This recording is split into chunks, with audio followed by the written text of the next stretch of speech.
वाह वाह वाह, क्या बात है।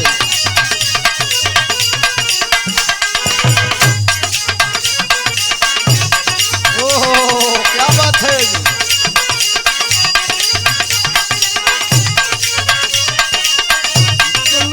डाल के तार लहंगा निकलू जब डाल के, भैया चल जाए मेरी जवानी, भैया चल जाए मेरी।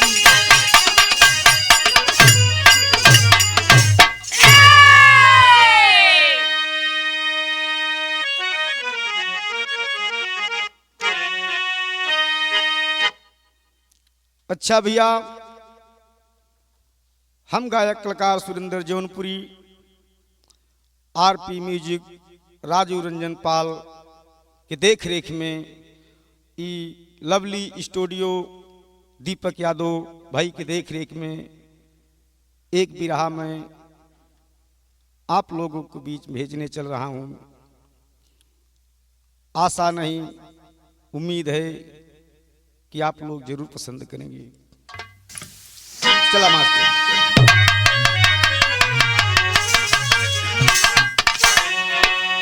कि हम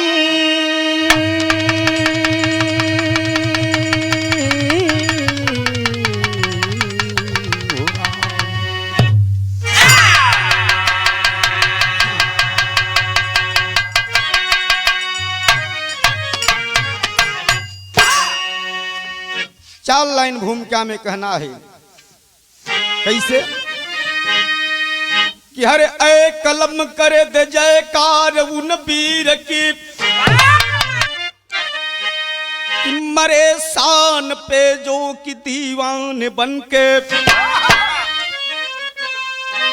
अरे नहीं भूल सकता हमें सन 88, मरे आन पे जो कि दीवान बनके, अरे जर्रा जर्रा लहू में सना था कभी, अरे लहू को चढ़ाता था भारत हमारा, जिएंगे वतन पे मरेंगे वतन पे, जगो क्रांतिकारी लगाते थे नारा।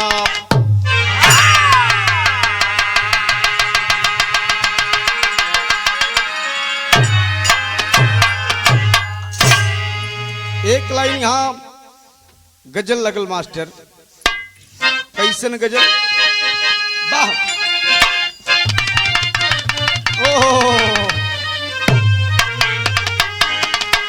यह गीत के हमारे स्वर्गीय गुरु रामदेव उस्ताद अपने जवानी के आलम में गावत रहलन।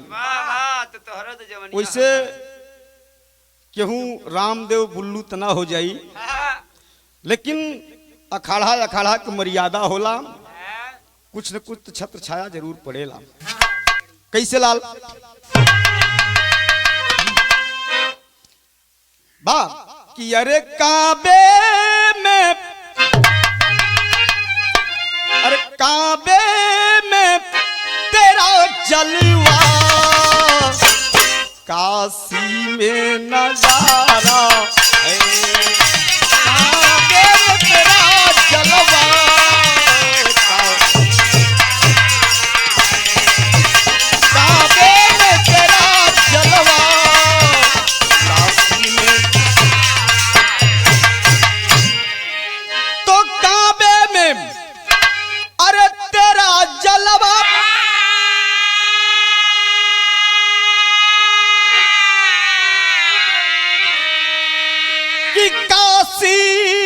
नजारा है, ये भी हमें प्यारा है, वो भी हमें प्यारा है, ये भी हमें प्यारा है, वो भी हमें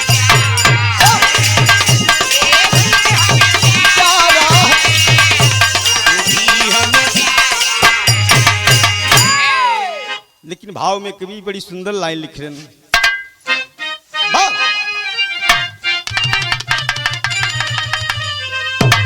कहना है क्या, अरे बागी तेरे लोहू में, बागी तेरे लोहू में क्रांति की रवानी है, बागी तेरे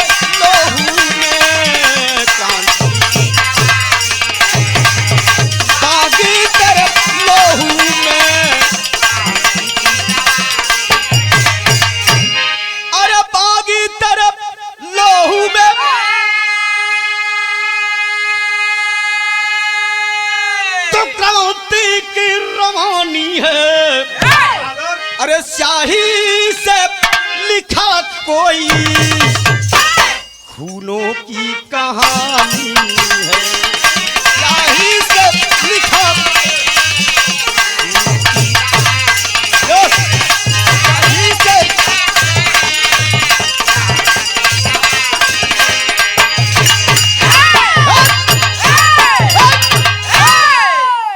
यहीं से बिरहा की जौहरी सर लगल लाल।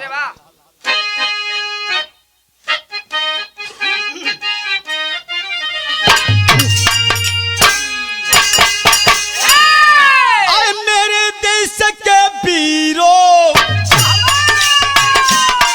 धिक्कार है ऐसे जीना, ढुक ढुक कर जब जीते हो फुला कर चलिए सीना।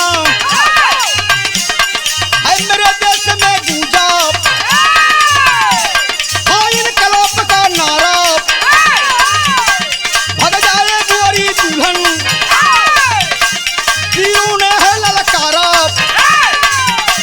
जिला नागपुरा के अंदर जंगली गांव में भाई मंगली नाम की भैया रहती थी भैया माई।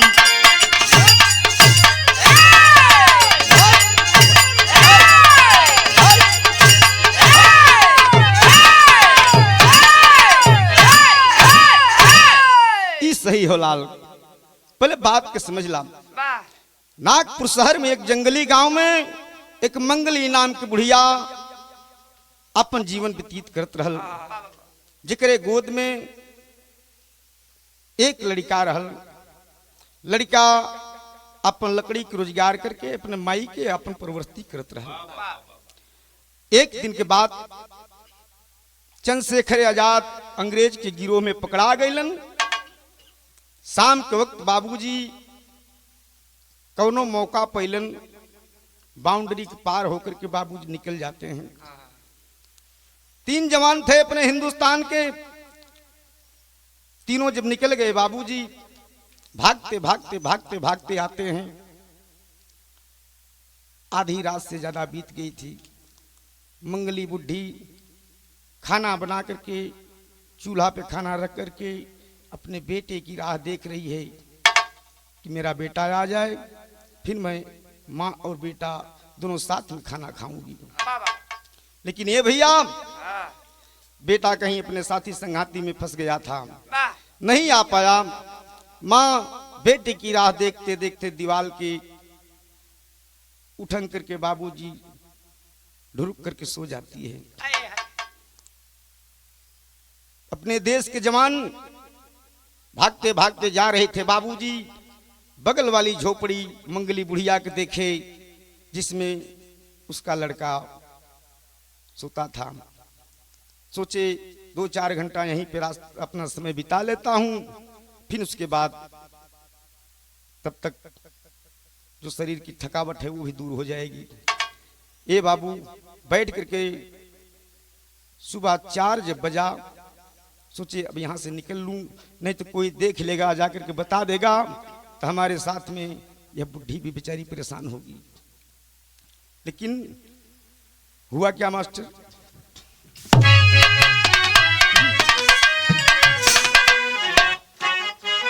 वाह वाह,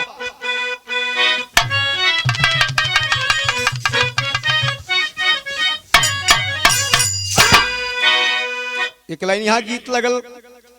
हमारे मास्टर साहब इशारा दिल का आइले तूफान मेल गड़िया हो 3:30 बजे रतिया, आइले तूफान मेल गड़िया हो 3:30।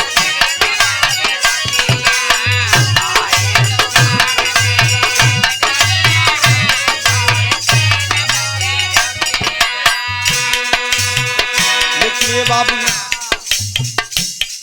चंद्रशेखर आजाद जो चीज बचाए वही चीज हुआ।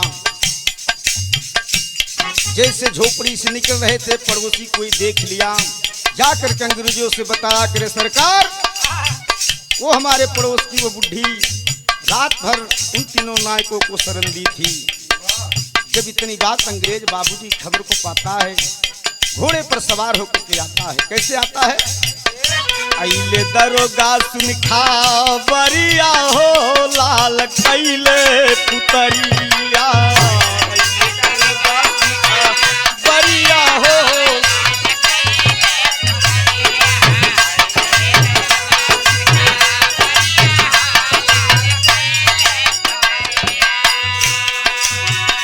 ये बाबू द्वार पे जब पहुंच जाते हैं, घोड़ा को खड़ा करके मंगली बुढ़ी से कहते हैं, ए बुढ़ी निकल बाहर। बुढ़ी बाबूजी मंगली बुढ़िया हकबका करके आती है कि सरकार क्या है? अंग्रेज पूछता है तो तीनों नायक कहाँ गए? क्यों छिपाई थे अपने घर में? मंगली बुढ़िया कहती सरकार आप क्या पूछ रहे हो? हकीकत में उसको कुछ नहीं मालूम था, लेकिन अंग्रेज बोलता है क्या? छिपा चंद्रशेखर था तोहरे भवनवा, छिपा चंद्रशेखर था भवनवा, छिपा चंद्र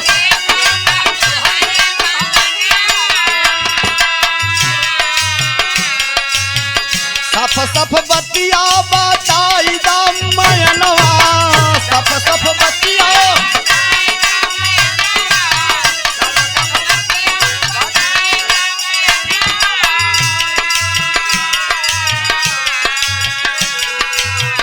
छिपाई थी तीनों नायकों को अपने घर में। मंगली बुढ़ी हाथ जोड़ के कहती है कि सरकार आप झूठा इल्जाम लगा रहे हो हमारे ऊपर, हम किस लायक हैं?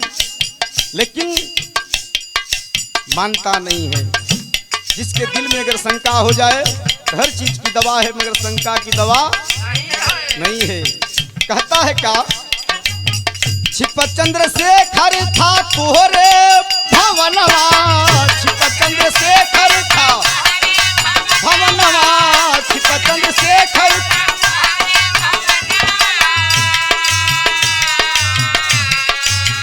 सफ सफ बतिया बताई दे मयनवा, सफ सफ बतिया बताई दे।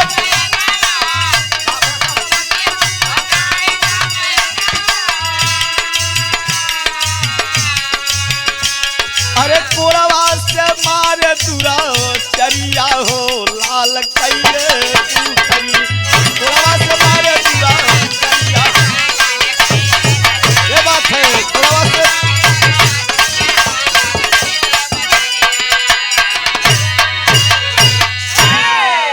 खींच खींच करके हिंटर मारने लगा मंगली बुढ़िया के बदन पे। हिंटर की मार सहते सहते बाबूजी मंगली बुढ़िया बेहोश हो जाती है।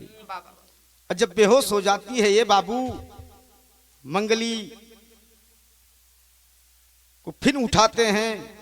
जब एकदम सांस बंद हो जाती है, मंगली एकदम बेहोश हो जाती है, उस समय बाबूजी अंग्रेज लोग तब छोड़ के चलते हैं। कैसे चलते हैं मास्टर साहब? वाह वाह, एक लाइन यहां बड़ी पुरान गीत लगल। कहे कि अरे गोरखपुर के टिकुली, अरे बनारस के पान जान मारे मोहनिया वाली समा जान मारे मोहनिया वाली समा।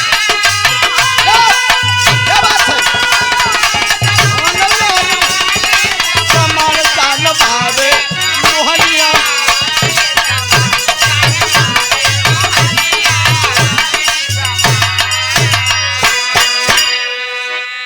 यही भाव में कभी लिखलन का, अरे बुढ़िया को भी होश जान भागे शैतान, आगे सुनीला बयान हो, आगे सुनीला बयान हो, देश के निशान आगे सुनीला बयान हो।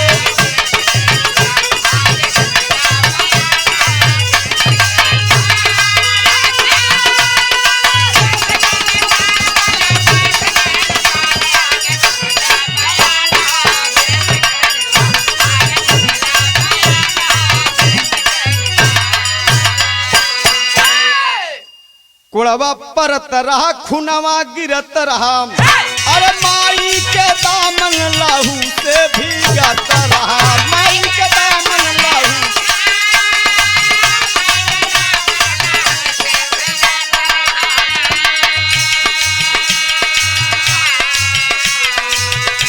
अरे भोरवा में बेटा अरे भोरवा में बेटा देखल आयल जवान, सुना दे सक कहानी आगे निशान सुना।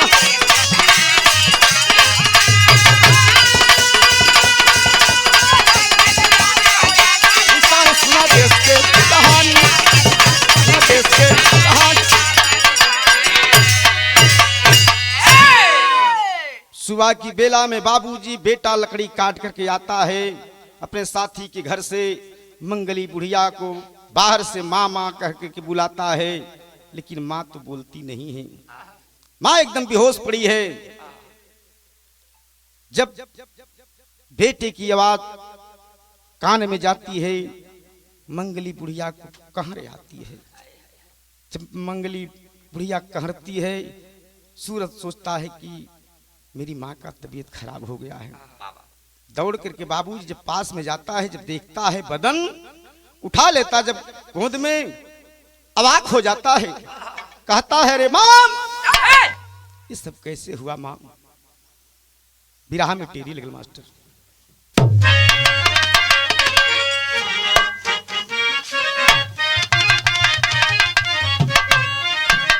मेरे राम बगावत वाली आंधी जब चली, अरे मेरे राम बगावत वाली आंधी जब चली, अरे तो बाजा बिगुल क्रांत का झूम डाली टाली, अरे हो टाली, अरे हो। कहना है कि काट के लकड़ी घर पर आया,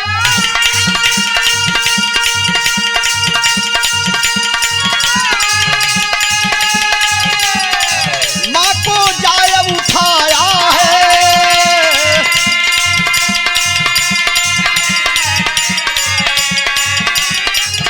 हर खून से लथपथ देख जौन तब,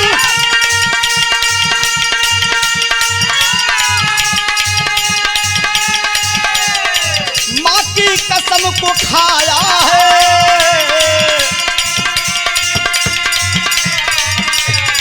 गिन गिन मारूंगा दुश्मन को, गिन गिन मारूंगा दुश्मन को, अत्याचार ढहाया है।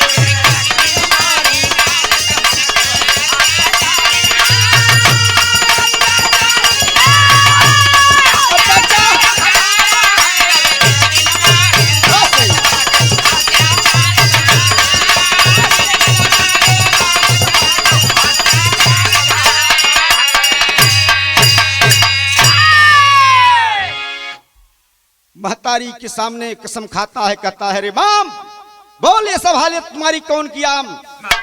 मंगली माँ को होश आ जाता है। बाबूजी हल्का से आज आंख में आंसू लेकर के अपने बेटी की कलाई पकड़ के कहती है, माँ बोल रही है। कैसे बोलत बा मास्टर, का कहत बा।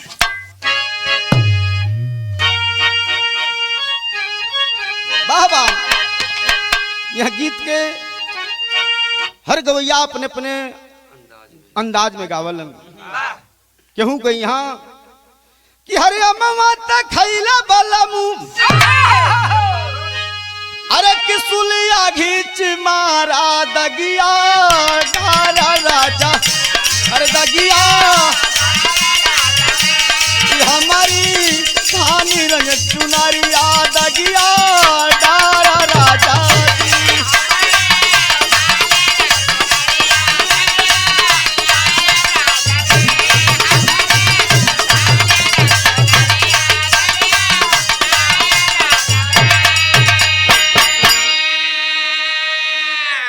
अब तो गायकी में थोड़ा जवन चीज पहले गवैया के कह दें, अगर छोट रहा तो उनके बिटिहनी बने दें, लेकिन आज तो बिटिहनी खुद ही बिरहा गावत है का कही। हाँ साक्षात बिटिहनी है। अब पहले पंधारी या हीरा रामदेव गुल्लू इनसे जब बिरहा हो तो ये लोग गावे, का गावे कहे कि सासु मारी तनावा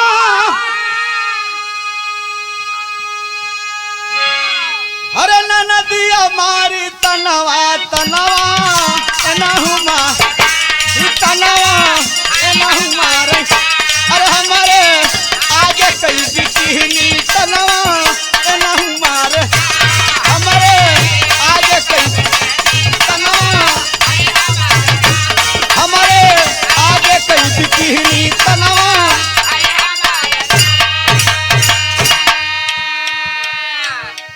एक ना हम विराह सुनत रहली अनीता राज और स्वर्गीय बेचन गुरु के अनीता राज का कहले रहली गैला शहर खंडा लइके घूम हीरो हुंडा बढ़का गुंडा भैला अरे बढ़का गुंडा भैला अरे हमारे अगवा के लवंडा बढ़का गुंडा भैला हमारे अगवा के लवंडा हमारे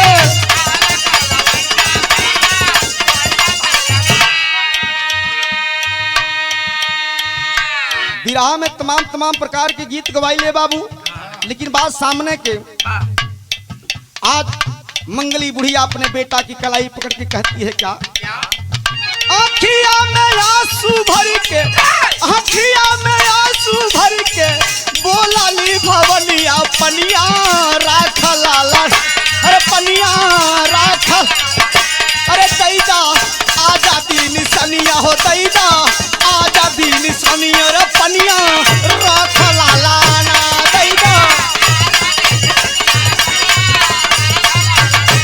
दैदा आजा दीन।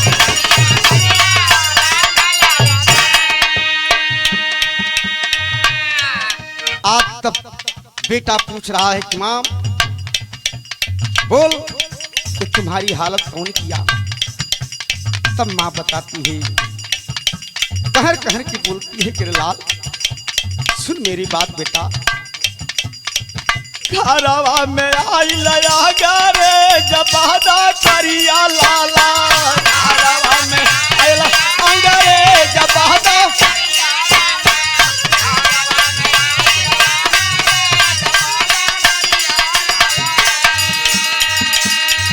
कोड़ावा से मारी मारी खिलाल सच मरिया लाल कोड़ावा से मारी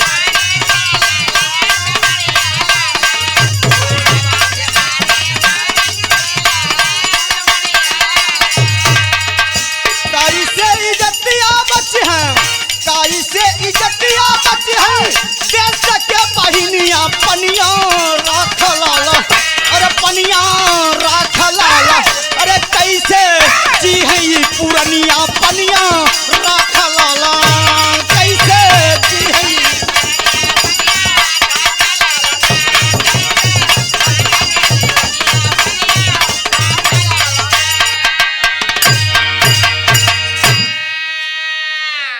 ए बाबू जब इतनी बात अपनी माँ के मुंह से सुनता है सूरज बाबू करता है क्या निकल देता घर से।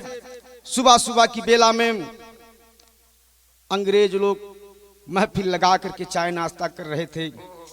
जाता है बाबूजी किया क्या पहुंच करके एसपी साहब के कॉलर को पकड़ा और कॉलर को पकड़ के बाबूजी उठा के धके खूंच देलस ठेहुनवा से धके खूंच देलस मुहवा से पुल से खून बहा देलन मम्मा भइल का बिरहा में पपट लगल मास्टर।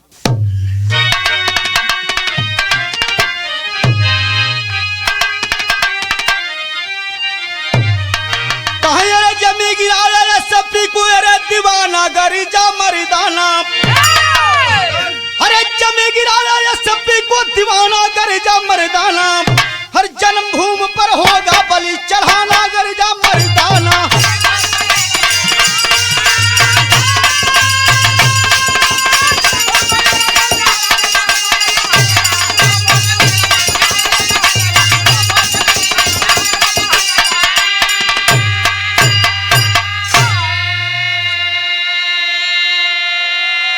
धर के ठेहुनवा से खुमुच देले एकाएक मुहम्मा से पुल से खून आयल, उछल के बाबूजी बाउंड्री को पार कर दिया, भागने लगा। अंग्रेज बाबू जब तक घोड़ा अपनी सवारी हिरते हैं तब तक 1.5 किलोमीटर सूरज फरार हो गया। कहना है क्या, पड़ी पुलिस नहर के पीछे नागपुरा में जाई हो, चंपा बेश्या के कोठे तब सारी हाल बताई हो। कहीं धर्म की माता बन के दब ठिकाना गरिजा मरिदाना। भागते भागते सुबह सुबह की बेला में नागपुर शहर में जाता है। एक चंपा बाई रहती थी जो कि नाच गाना मुजरे का कार्यक्रम करती थी। चंपा सुबह में स्नान कर रही थी। सूरज जाकर के बाबूजी दरवाजा ठकठकाता है। अंदर से चंपा कहती है, कौन हरामजादा है सुबह सुबह आ गया दिमाग खराब करने। लेकिन ये बाबू उसका तो धंधा था, उसको तो दरवाजा खोल नहीं था। दरवाजा जैसे खोलती है बाबूजी, सूरज के जब चेहरा देखे से बाबू चंपा अवाक न हो गई। कहती है कि या भगवान, आज मैं यह क्या देख रही हूं। अभी याद तक हमारे इस अड्डे पर जो भी आया हंसते हुए, झूमते हुए, गाते हुए, लेकिन आज मैं यह क्या देख रही हूं। कहना है मास्टर फिर उनसे, अरे पड़ी पुलिस नहर के पीछे नागपुरा में जाई हो, चंपा बेश्या के कोठे तब सारी हाल बताई हो। कहीं धर्म की माता बन के जा ठिकाना गरिजा मरिदाना। हर वतन के खातिर छोड़ी बेश्या बाना गरिजा मरिदाना।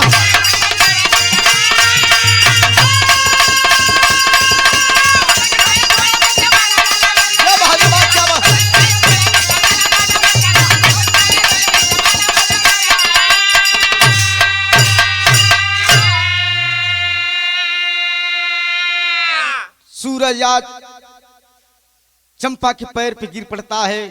कहता है कि माँ, आज तू मेरी धर्म की माँ बन जा, मैं तेरा धर्म का बेटा।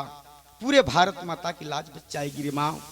इतना जब सुनती है चंपा, बाबूजी उठा लेती है, गले से लगा लेती है चंपा सूरज को। आज कभी की मजबूर की आल्हा में लिखे पड़ क्या लिखना।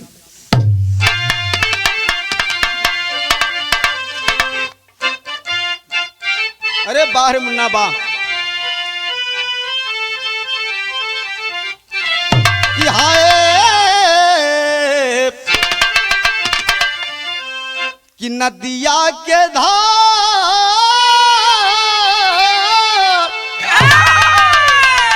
अरे नदिया के धार बाई हर दूसरा के खातिर दादा,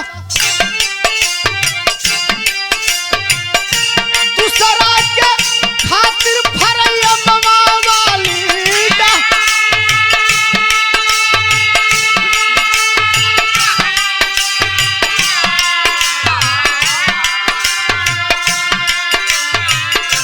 दूसरा के खातिर जानम निहली धरती पे भैया,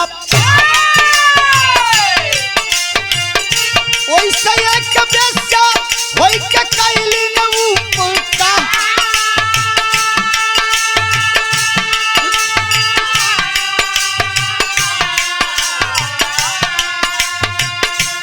लेकिन एक बात भइल, चुन्नी के पास, चंपा के पास एक उनकर गोद के बेटा रहल का। चंपा बाई के बेटा चुन्नी एक रहला भैया, भेदवा पुलिस से बतायल पता का।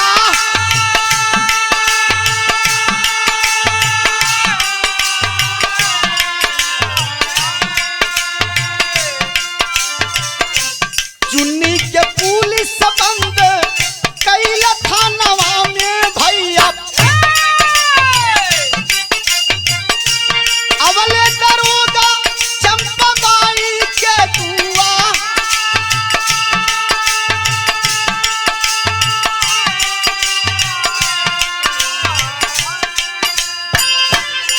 ए बाबूजी चंपा के बेटा एक चुन्नी था, जाकर के अंग्रेजों से बता दिया कि सरकार आज मेरी माँ एक नया बेटा पाल रही है। अरे बाप रे बाप, जब अंग्रेजों को मालूम पड़ा चंपा के घर पे बाबूजी धावा मार दिए, लेकिन चुन्नी को वहीं जेल में बंद कर दिए। एकदम खाटी बनारसी आल्हा लग गए मास्टर साहब। कैसे? अब तनिया गवा के सुनाई जा। आपको एसपी सुनता है, दिमाग चक्कर काटने लगा। उधर वो जेल में पड़ा है, वो बोलता है कि मेरी माँ है, इधर माँ बोल रही कि मेरा बेटा मेरे पास है। दिमाग लगाता है। चंपा और सूरज को बाबूजी दोनों को पकड़ करके आज थाने में लेके आते हैं। कहते हैं कि चलो अभी फैसला हो जाता है। ले जाकर के बाबूजी सूरज और चंपा को, सूरज को और चुन्नी को, दोनों को एक बगल में खड़ा करके हाथ में हथकड़ी डाल करके और चंपा के हाथ में पिस्तौल दे करके बाबूजी परीक्षा की घड़ी चंपा से परीक्षा ले रहे हैं। फिर भी पूछते हैं चंपा से, बोल चंपा कौन तेरा बेटा है? आज बाबूजी चंपा बड़े धर्म संकट में पड़ जाती है कि एक तरफ मेरा धर्म का बेटा, एक तरफ मेरे गूंद का बेटा। या भगवान, तू भी अजीब परीक्षा लेता है। लेकिन बाबूजी आखिरी भाव में कहना है,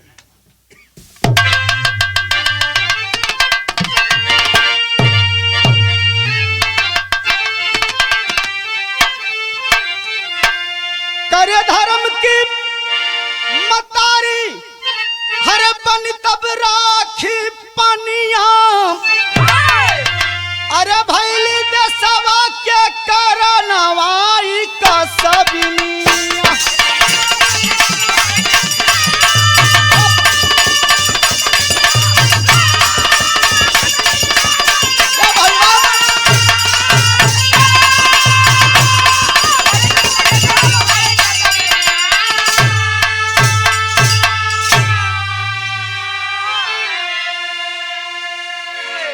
चंपा बाबूजी हाथ में जब पिस्तौल पाती है, एसपी बोलता है कि मार, जल्दी से गोली मार। चंपा बाबूजी सोचती है कि ये भले न मेरा बेटा है, लेकिन इसने अपने भारत माँ के साथ में गद्दारी किया है। इससे बड़ा गद्दार इस दुनिया में कोई है नहीं।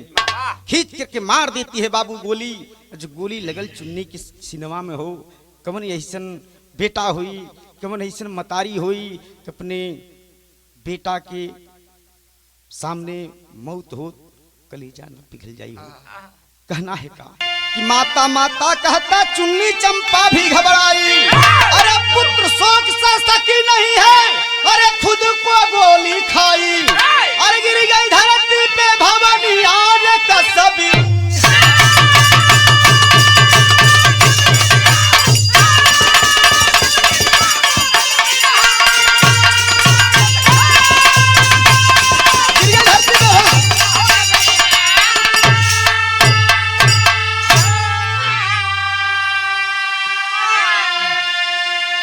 बगल में सूरज खड़ा होकर के देख रहा है। सूरज अवाक हो जाता है, कहता है कि धन्य हो माँ, धन्य हो। अगर तुम्हारे जैसी माँ इस हमारे भारत देश में रहेगी तो हमारी भारत माँ तो कभी गुलाम की जंजीर में नहीं जकड़ेगी रे माँ। छटक देता है हथकड़ी, टूट जाता है सकड़ा। बाबूजी करता है क्या सूरज कि ले पिस्तौल चंपा के हाथ से। सूरज तब ललकारा, ले पिस्तौल चंपा के हाथ से। सूरज तब ललकारा, अरे एक गोली दरोगा की, अरे दूसरी छाती में अपने मारा। तो माटी हो गई बदनी और कसबी। आखिरी लाइन में कहना है गुरु घराने के परिचय। गुरु बिहारी, गुरु गणेश, गुरु रामलाल मोर बांका। स्वर्ग से चंद्रिका कवि बच्चन का विजय। अरे बगावत वाली आधी जब चली, अरे राम बगावत वाली आधी जब चली। सुरेंद्र जौनपुरी कहे भागो अपराधी, बगावत वाली आधी।